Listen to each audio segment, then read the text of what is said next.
আজকে স্ম্যাকডাউনের শুরুতে আমরা দেখতে পেয়েছি হাল্ক হগানের মৃত্যুর জন্য সবাই নীরবতা পালন করে এবং ট্রিপল এইচ হাল্ক হগান সম্পর্কে অনেক কিছু বলতে থাকে। তো পরবর্তীতে আজকে আমরা অফিসিয়ালি কিক অফ হতে দেখতে পেয়েছি লোগান পলকে রিংয়ে চলে আসে এবং রিংয়ে চলে আসে জেফ রল। তারপর দেখতে পাই আমরা চলে আসে ড্রু ম্যাকইন্টায়ার এবং চলে আসে রেন্ডি অর্টন। তো তাদের চারজনের মধ্যে কিন্তু হয়ে যায় আজকে একটি ভয়ানক ব্রলিং মুভমেন্ট। তো আমরা তাদের মধ্যে কিন্তু ট্যাগ টিমের জন্য একটি ম্যাচ দেখতে চলেছি কিন্তু সামারস্ল্যামে। তো এই ম্যাচটি একটি ভালো ম্যাচ হতে চলেছে আমি বলবো। তো আজকের সেগমেন্টে একটি ভালো সেগমেন্ট ছিল এবং একটি ভয়াবহ ব্রলও আমরা দেখতে পেয়েছি।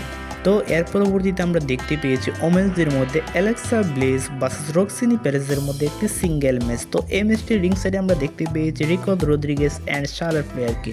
তো রিং সাইডেও কিন্তু আমরা ভয়াবহ কিছু মুভমেন্ট দেখতে পেয়েছি শার্লট ফ্লেয়ার এবং রিকো রদ্রিগেজের কাছ থেকে। তো আজকে আমরা দেখতে পেয়েছি অ্যালেক্সা ব্লেসের কিন্তু নাক ফেটে পুরো রক্ত বের হয়ে যায়। তো রক্সিনি পেরেজ কিন্তু অ্যালেক্সা ব্লেসকে রোল আপের মাধ্যমে হারিয়ে দিয়েছে এবং তারই পরবর্তীতে আমরা ব্যাকস্টেজে একটি মুভমেন্ট দেখতে পেয়েছি যেখানে আমরা দেখতে পেয়েছি চেলসি গ্রিন কিন্তু জেড কার্গিলকে নিয়ে আজে বাজে মন্তব্য করছিল। তো সেই মুহূর্তে আমরা দেখতে পাই জেড কার্গিল এসে পিছন থেকে সবকিছু শুনে নেয়। তো তাদের মধ্যে একটি ফাইটিং চলতে থাকে এবং তারা চলে আসে রিংয়ে এবং তাদের মধ্যে ম্যাচটি হয়ে যায় অফিসিয়াল।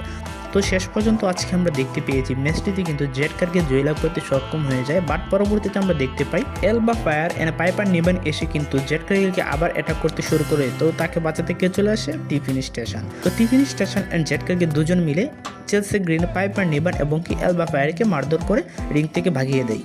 তো আমরা দেখতে পেয়েছি জেড কার্গিল কিন্তু টিফিন স্টেশনে বেলটিকে নিয়ে তার কাছে রেখেছিল এবং বেলটিকে নিয়ে একটি সেগমেন্ট আমরা দেখতে পেয়েছি। তো দেখে মনে হচ্ছে আমরা সামারস্ল্যামে জেড কার্গিলকে চ্যাম্পিয়ন হতে দেখতে পেয়ে যাবো, সে টিফিন স্টেশনকে হারিয়ে হয়ে যাবে নিউ ওমেন্স চ্যাম্পিয়ন।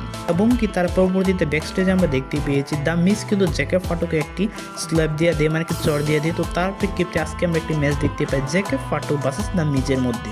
তো জ্যাকেব ফাটু তো খুব সহজে দ্য মিসকে হারিয়ে দিয়ে ম্যাচটিতে জয়লাভ করতে সক্ষম হয়ে গিয়েছে, কিন্তু ম্যাচটি শেষ হওয়ার পরবর্তীতে আমরা দেখতে পেয়েছি এমএফটি সোলো সিকোয়ার টিম মেম্বাররা সকলে এসে জ্যাকেব ফাটুকে ইচ্ছামতে মারধর করতে শুরু করে। তো আমরা সামারস্ল্যামে কিন্তু জ্যাকেব ফাটু এর সোলো সিকোয়ার মধ্যে ইউনাইটেড স্টেট অফ চ্যাম্পিয়নশিপের জন্য একটি স্টিল কাপ ম্যাচ দেখতে চলেছি। এবং তার পরবর্তীতে আজকে স্ম্যাকডাউনের মেইন ইভেন্টে আমরা দেখতে পেয়েছি রে ফিনিক্স অ্যান্ড আন্দ্রাডি ভার্সেস ওয়ার্ড 6 এর মধ্যে একটি ট্যাগ টিম চ্যাম্পিয়নশিপ ম্যাচ। তো এই ম্যাচটিতে আমরা দেখতে পাই ডিসকোয়ালিফিকেশনের মাধ্যমে কিন্তু ম্যাচটি শেষ হয়ে যায়। বাট আজকে আমরা দেখতে পেয়েছি স্ম্যাকডাউনের সকল ট্যাগ টিম সুপারস্টারদেরকে এই ম্যাচে। তো সেখানে আমরা 5টি টিম এবং ওয়ার্ড 6 6টি টিম 12 জনের মধ্যে একটি বোলিং মুভমেন্ট দেখতে পেয়েছি।